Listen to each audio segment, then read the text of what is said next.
Rahayu mengamati status Sritex ya akhirnya dipilotkan. Bagaimana Anda melihat Mbak terkait dengan status pilot ini?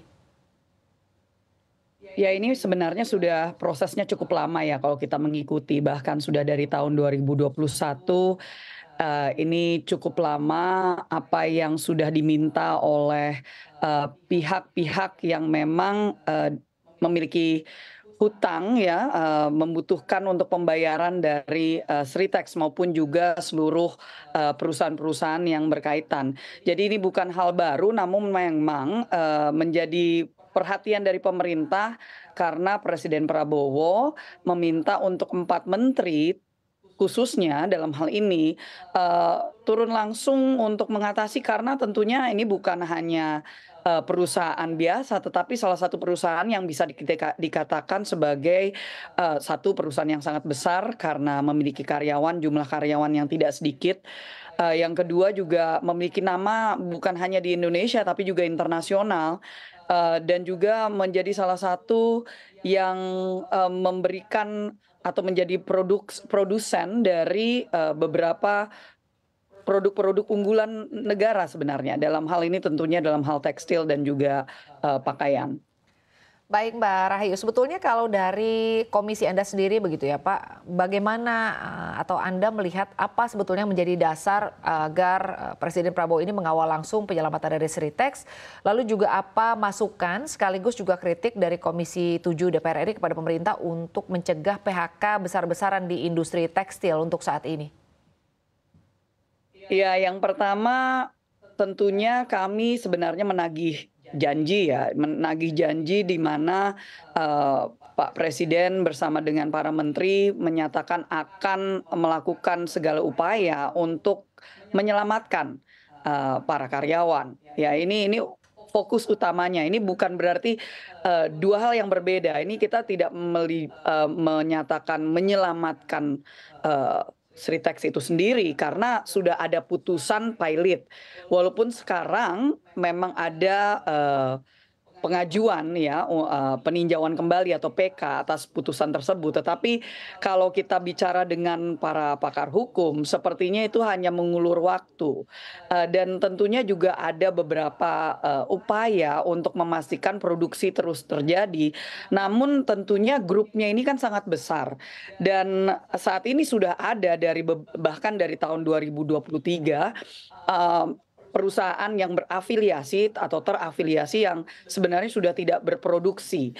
Jadi ini memang urutannya sangat panjang dan kita memang ingin adanya, solusi yang konklusif, solusi yang tepat dari pemerintah terutama dari para menteri yang sudah ditugaskan sejak tanggal 21 Oktober sejak mereka lantik ditetapkan sebagai kabinet, untuk memberikan solusi yang pasti bagi para karyawan. Nah, sehingga kalau misalkan dari Komisi 7 tentunya ini hal yang berbeda ya. Di satu sisi Komisi 7 berkaitan dengan Kementerian Perindustrian yang merupakan salah satu menteri yang ditugaskan oleh, Pak Presiden langsung. Namun kalau kita bicara tentang ketenagakerjaan itu ada di Komisi 9. Sehingga di dalam hal ini kita sebagai wakil rakyat, sebagai bagian dari,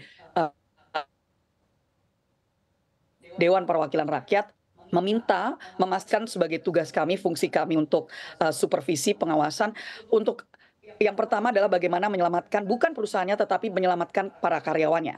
Dan kalau misalkan dilihat dari dokumen yang saya dapatkan dari para pakar hukum, sebenarnya yang tercatat rupanya bukan 50.000 karyawannya, tetapi lebih dari sekitar 11.000 karyawan.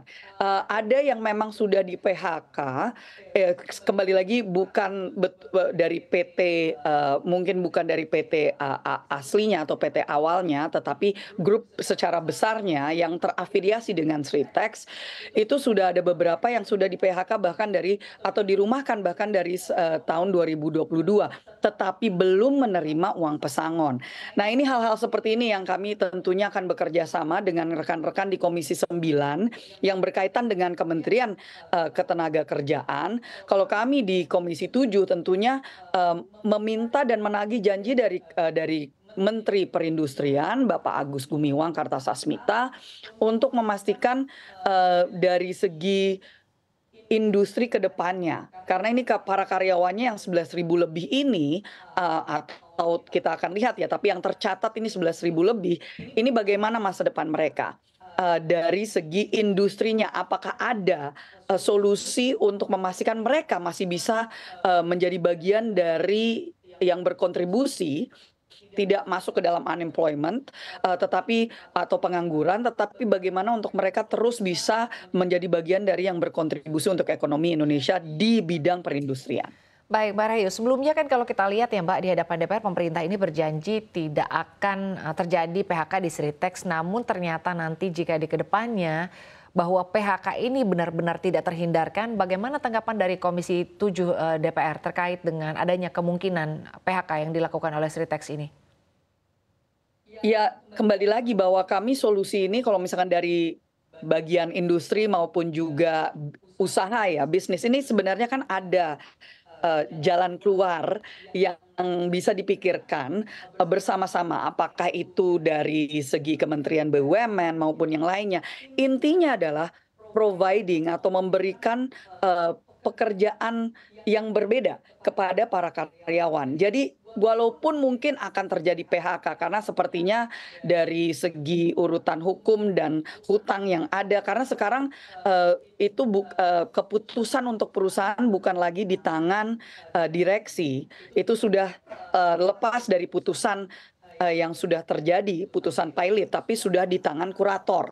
Nah, oleh sebab itu ini kita sudah bicaranya adalah bagaimana kembali lagi menyelamatkan karyawan yang mungkin bukan dari segi bagaimana memastikan tidak ada PHK, karena kembali lagi kemungkinan besar untuk keputusan pilot ini tidak terjadi itu sangat kecil. Sehingga kemungkinan besar ini harus ada alternative solution.